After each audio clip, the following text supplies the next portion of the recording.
It is a literary mystery that continues to this day. Welcome to Strip Cover Lit. I am Adrian Fort. And I'm Dalton Gentry. And we're here for a review, a poetry review, but not just any poetry review, a Patron poem review. Dalton? This is Wulf and Eadwacer. Wulf and Eadwacer? Wulf and Eadwacer. I have no idea how it's actually hard pronounced. Germanic tongue.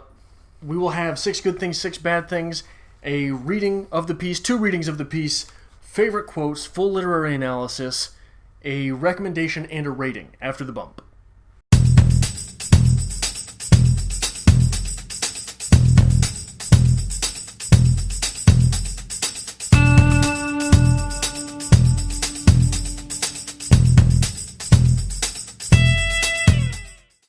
This poem comes from one of our patrons. This is from Austin K. That's how we know her. But she does have a YouTube channel. Austin Wohlwend.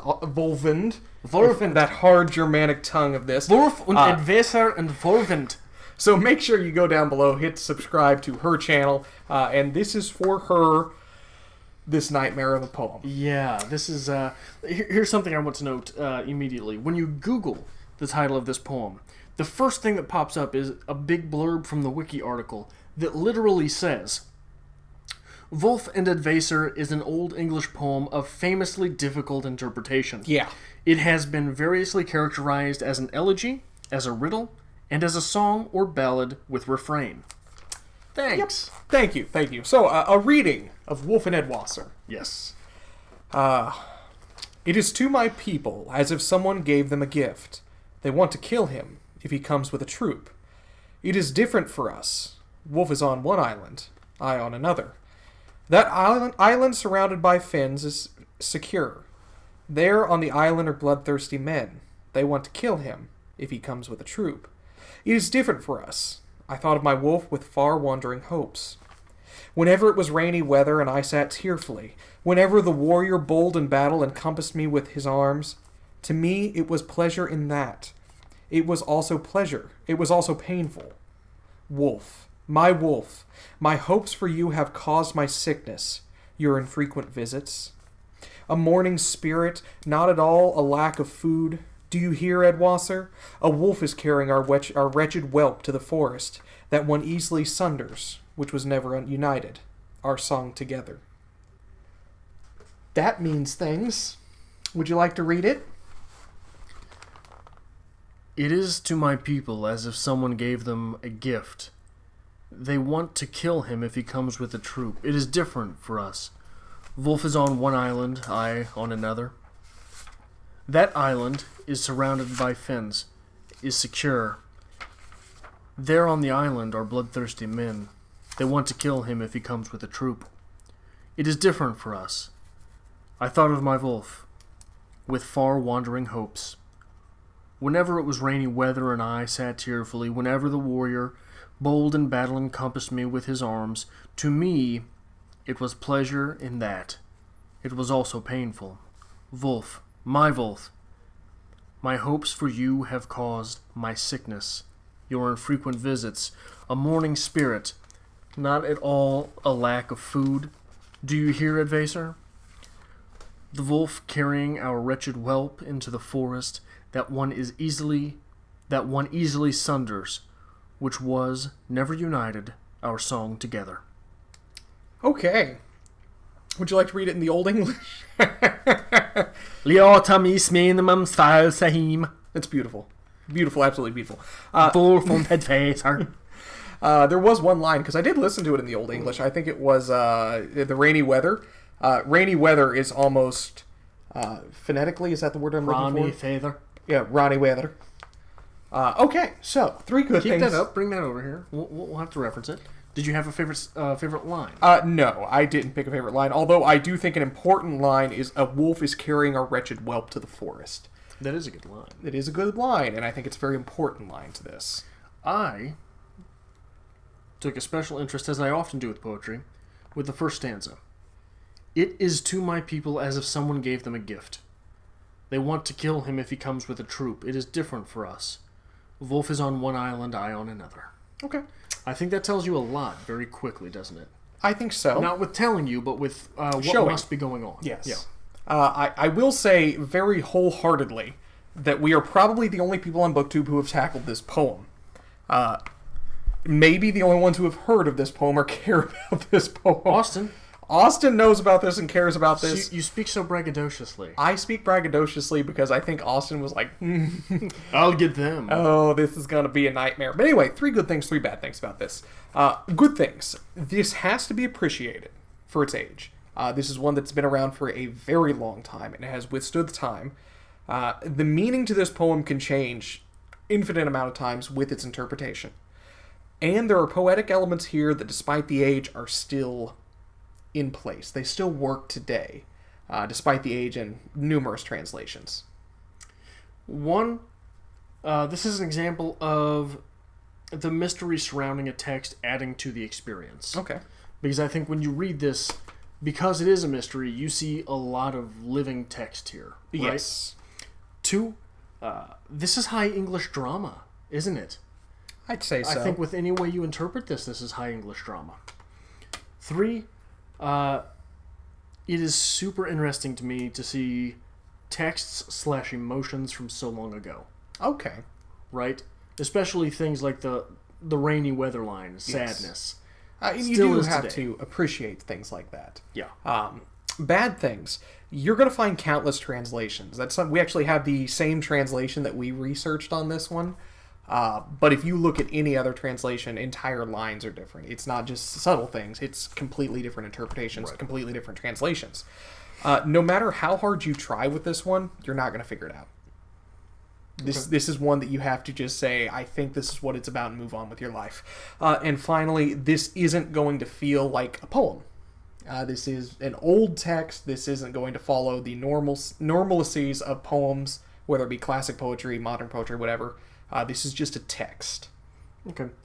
My number 1 bad thing, this is more tale than poem. Okay. Right?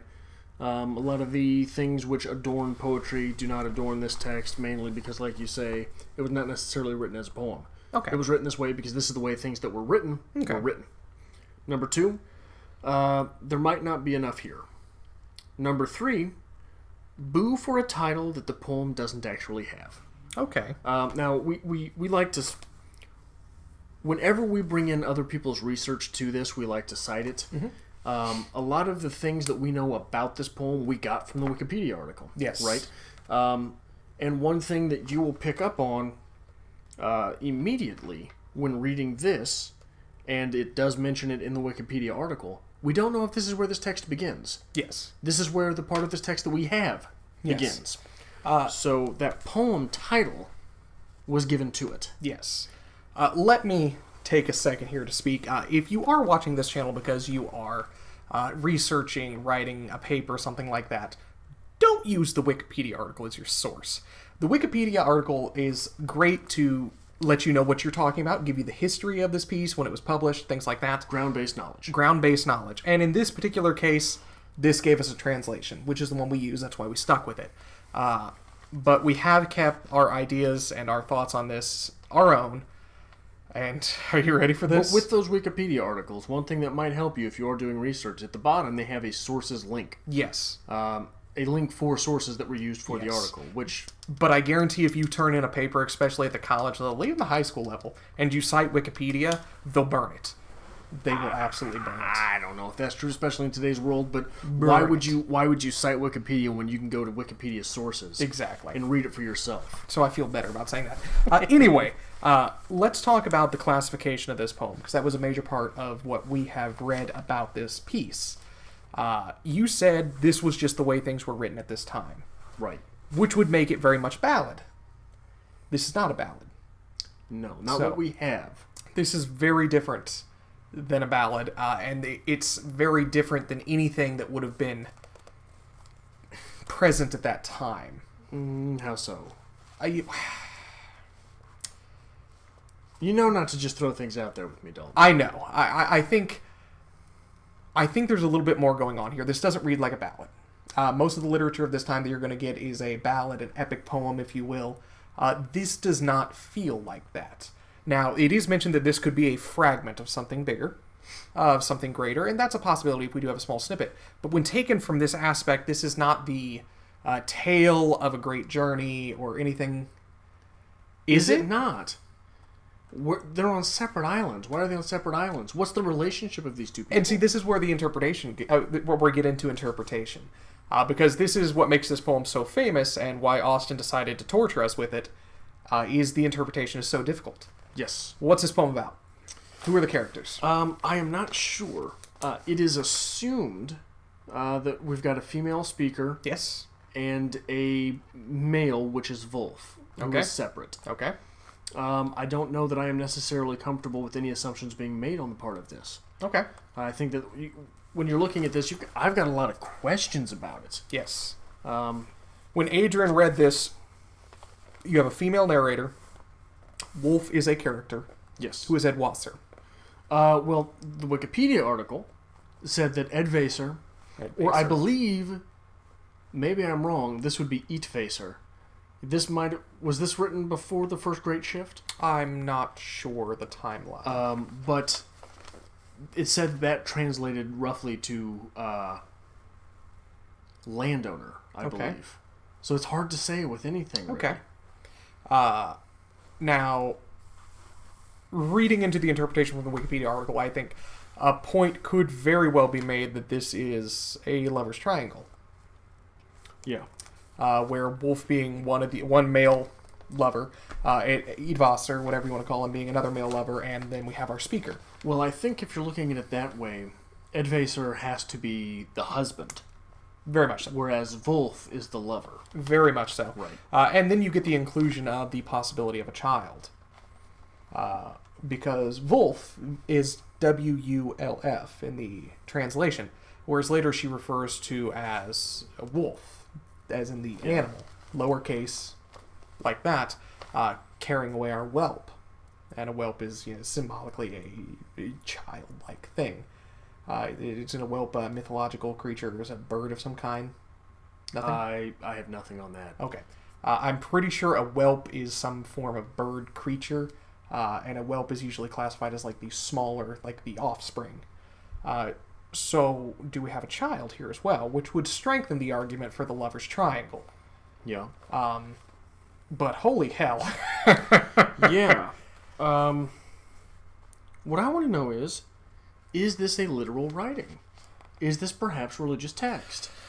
You've got this other island that's fenced in. Okay. Is this like, for example, Valhalla, right? Just possible. another place. Possible. But it is not necessarily an actual place. And that's the trouble you get with writing of this time. It usually tells an epic story, or it's religious in nature. Not much else was written down. Right. So could this have been an oral tradition, some like an epic ballad or something like that, and this is what we have left of it? And when you're speaking about oral traditions and epic ballads from this area of the world, you are probably speaking in the pagan sense. Yes. Because by the time Christianity is there, we're writing it. Okay. Right? So in that sense, something like Valhalla might make more sense. Okay. Something like the wolf that carries away the whelp might be more substantive. And it could. And if you want to look at Roman literature, the wolf is a huge symbolic character, because the wolf mother is what nurtured the two who founded Rome. Right. Romulus and Remus. Romulus and Remus, there you go. So the wolf could be more than just could be a child. The wolf has been seen as nurturing. There's so many avenues to take with this, and I hate it. Just swipe. There you go. There's the poem again. Well, here's something. First off, that beginning doesn't feel like a beginning. That feels midstream, doesn't it? It does. It is to my people as if someone gave them a gift. They want to kill him if he comes with a troop. It is different for us. The wolf is on one island, I on another. The one thing that strikes me immediately with that phrasing, it is to my people as if someone gave them a gift. What strikes you there? It is to my people as if someone gave them a gift? Yes. No god is invoked. Okay. Right? It is to my people as if someone gave them a gift. Okay. When we get into monotheisms, it is to my people as if God gave us a gift. Okay. Right? Doesn't that feel more natural? Okay. To a Western sense. It does. And even like you said, if we were reading this in a pagan interpretation, it still would have been theistic of sorts, a god or a goddess. Right. But with the pagans, and perhaps I'm wrong here, perhaps I'm misunderstanding, so if I offend any pagans out there, it might still be referred to as someone. Because there was a spirit for everything, right? So they did not have necessarily this reverence for God. Okay. It would have been, this spirit over here gave us a gift. Okay. Someone. Just another someone. Okay. Right? Not necessarily a grand spirit. Not a demon spirit. Just a spirit. A someone gave us a gift. The next thing that strikes me, they want to kill him. Why do they want to kill him? Right? The third thing that strikes me, and this is one of the reasons I picked this very first stanza, if he comes with a troop. Well, that raises the question, why would he not come with a troop? Okay. Because we're assuming at this point that this is a military individual. This is a warrior. Yes. Why would that warrior present himself without a troop? Okay. Do you have an explanation towards that or a thought process? I do not. Okay. And I do agree this is very indicative of some form of battle, some form of war. And if you do look at it through the fact that this wolf is a warrior who has been separated from a lover, possibly, a wife, possibly, something along those lines, you do get a lot that's backing that up there. Wolf's been separated. He's off to a different land. He's left behind this woman. If he shows without a troop, they'll kill him. This is her worries that he's not going to come home. However, getting thrown in that Eadwacer is kind of the monkey wrench there, because it doesn't fit. It's very different. Unless, we want to go with that, she's professing her love to Wulf. Right. And she's saying, do you hear me, Eadwacer? Maybe Eadwacer's a spurned lover at this point. One who was unable to provide what Wulf could. And Wulf being the warrior in this piece, that'd make a little bit of sense there. Usually the warrior would be the one who could provide, more so than the everyman. I don't necessarily pick up on how would the warrior provide more than the everyman.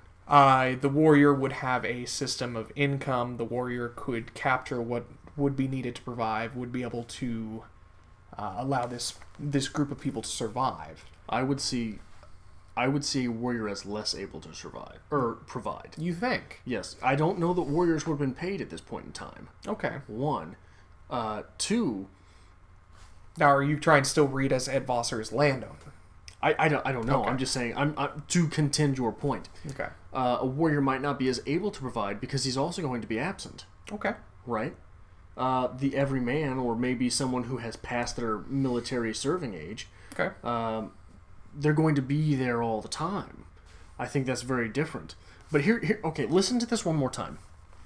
It is to my people as if someone gave them a gift. They want to kill him if he comes with a troop. It is different for us. Wulf is on one island, I on another. That island is surrounded by fens, is secure. There on the island are bloodthirsty men. They want to kill him if he comes with a troop. It is different for us. I thought of my Wulf with far-wandering hopes. Whenever it was rainy weather and I sat cheerfully, whenever the warrior bold in battle encompassed me with his arms, to me it was pleasure in that. It was also painful. Wulf, my hopes for you have caused my sickness, your infrequent visits, a mourning spirit, not at all a lack of food. Do you hear, Eadwacer? A wolf is carrying our wretched whelp to the forest. That one easily sunders, which was never united our song together. At what point are we told that this is a female speaker? We're not. It's just presumed. Why is it presumed? It is presumed because there seems to be some forged relationship between the two. One is going off to war, which would have been indicative of the man at this time. One is staying behind. We are dealing with emotions in the rainy weather. That's a very feminine concept. There's the argument that could be made that the whelp is a child. That would be adding the mother and child dynamic. It is interpreted reading. Right. Why couldn't these be brothers? No reason they couldn't. Why couldn't this be two men who have forged a relationship through battle? Perhaps one has lost his leg. He's not a warrior And anymore. one can't go anymore. not saying that it couldn't. And that's, again, why this is such a difficult poem to interpret, because there are so many readings that you could give to this. And, maybe that's the thing. Maybe this is just our reading for the day and age. Because if you want to make a good Hollywood movie... You need a love story. You also have men who are afraid to say things like... where is it here? Whenever the warrior bold in battle encompassed me with his arms, to me it was pleasure in that. Right? Yeah. That doesn't today strike us as very masculine. Okay. But there was a point in time where it was blood that would have bound people, right? Yes. So warriors, when you're on the killing field, yes, after everyone is dead, and there are some still crying, you do not torture those that are still crying. You put them out, right? You just end it.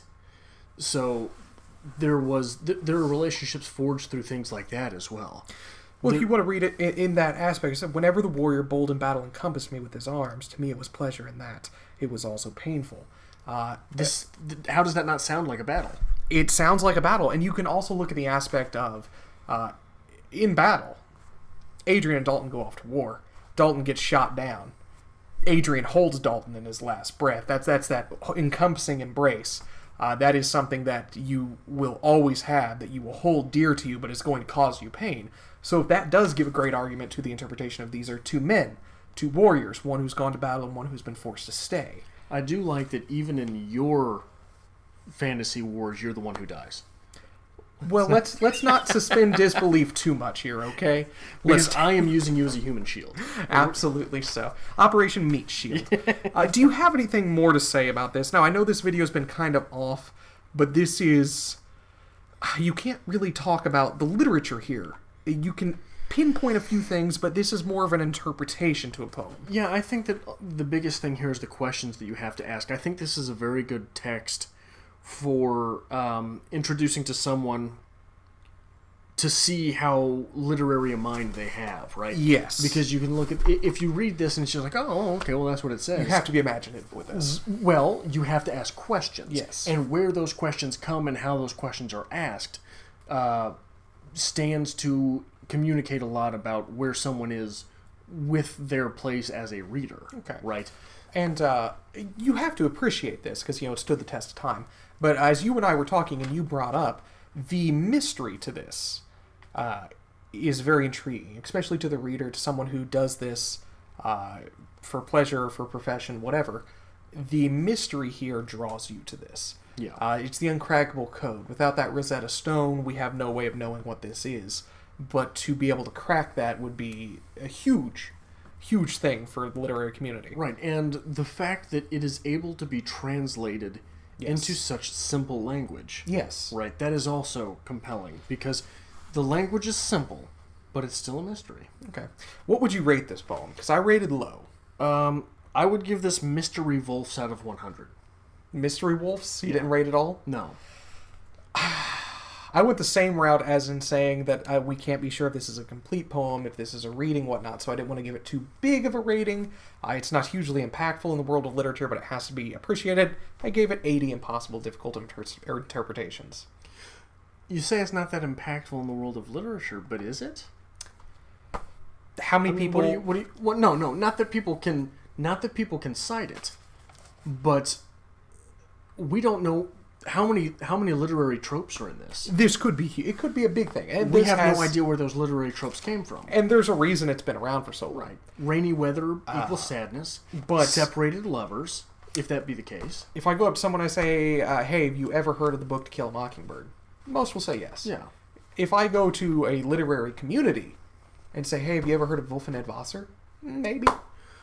Right, but I don't know that that's how you can measure an impact. Okay. Is it?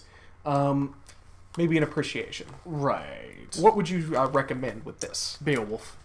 Beowulf. Okay, yeah. Yeah, Seamus Heaney, I believe, is the standard translation that you're going to find most places. But if you enjoy something like this, you sick, twisted individual. Yeah. Get you some Beowulf. It would be good for you. I don't know why you would enjoy things like that.